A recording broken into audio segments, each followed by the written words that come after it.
ndị Igbo be anyị na-ekwu n'okwu na-atụ n'ilu si na ọkụkọ nwe ogbenye bụ efi ya, na ife okenye tupu n'ana wee fụ gị nwa bụ nwata irigo enu ọjị ịma mfụ ya bụ ife, na nwata ọbụla buliri nna ya enu ngwongwo na ngọrịngọ ga-ayọchi ya anya.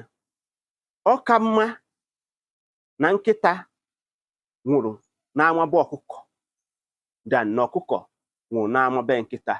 Igbo mụrụ nze, Igbo mụrụ ọzọ, ekene m unu. Asị m nke onye chi na zere. Ụmụnne m ndị Igbo, biko geere m okwu a ma geruere nye n'isi. Ọ bụrụ na ị ma na ịbụ nwa ntorobịa nke a mụtara na ngwuru ọbụla, ozi a bụ maka gị.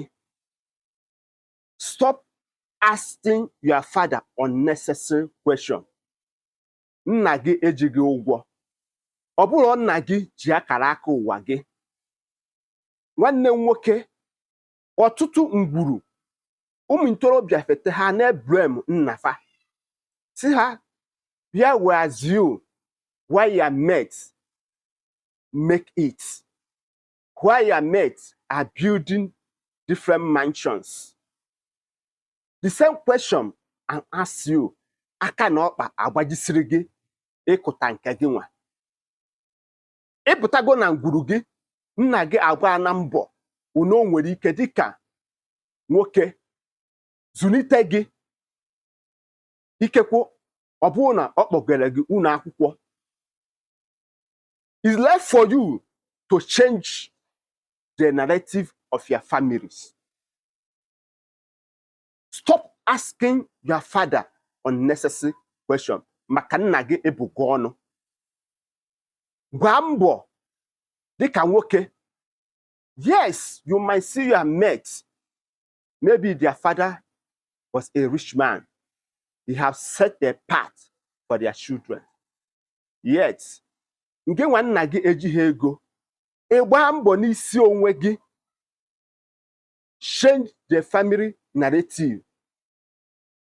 Ka ị nwee ike inete nne na nna gị anya nọ na nka. Ekwekwana ka nne na nna gị baa akwa n'isi gị. Ikekwe ọ bụrụ na nna gị bụ a carpenter, ọ bụrụ na nna gị is a bricklayer, ọ bụrụ na nna gị na-arụ ọrụ job dị iche iche wee zụọ gị, kedu mbọ ị na-agba dịka nwoke, gị ka nwaanyị amụta na ngwuru ahụ ifichapụ anya mmiri? Si ife ịmụta bụ ị na-atafu ụta nọ mfanwa gbochiri gị agaghị n'iru. Ị na-etinye nne na nna gị n'akwa arịrị ka ha nwee ike ịnwụchu anwụchu.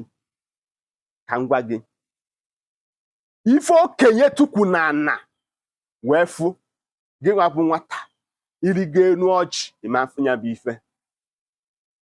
Gbanụ gbanụ wee kwuchie echi, emechaa ebu ikpe na-abụ wee hopụta ya bụ ife. Anaghị ahapụ isi mkpụrụ aka abụ ụrịọ.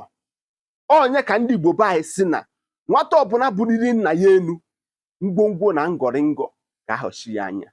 Nwanne m nwoke, ka ịpụta n'ụwa ịgba mbọ. Nke a bụzi ọgbara machi ekwe na onye ụta ata na ị ga-agbarịrị mbọ.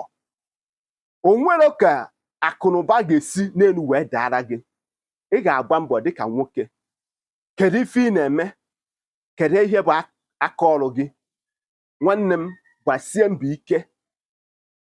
Ọ bụrụ na ijighị, nwanne m, chekwuo onye jinu ka ọ kụziere gị ụzọ n'ụzọ ziri ezi ka o nwee ike ịgaziri gị, maka na ọ bụ gị nwa bụ onye ga-eficha nne na nna gị anya mmiri nọ na nka. Ndị be anyị sị atụarụ ọmarụ ọmarụ, mana atụarụ ofeke sọba isi n'afịa. Atụkwa n'anya nkiri nka nkata onye tara arụ amarụgo. Unu ajụ na onye na-ekwunu, aka mbụ onye nke gị bụ Maazi-UC.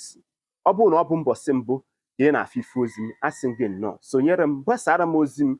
Echefukwana ịga na my YouTube page, tinye m akara subscribe ma on your link notification bell so that anytime you come across my post, you are able to watch it. Thank you and God bless you.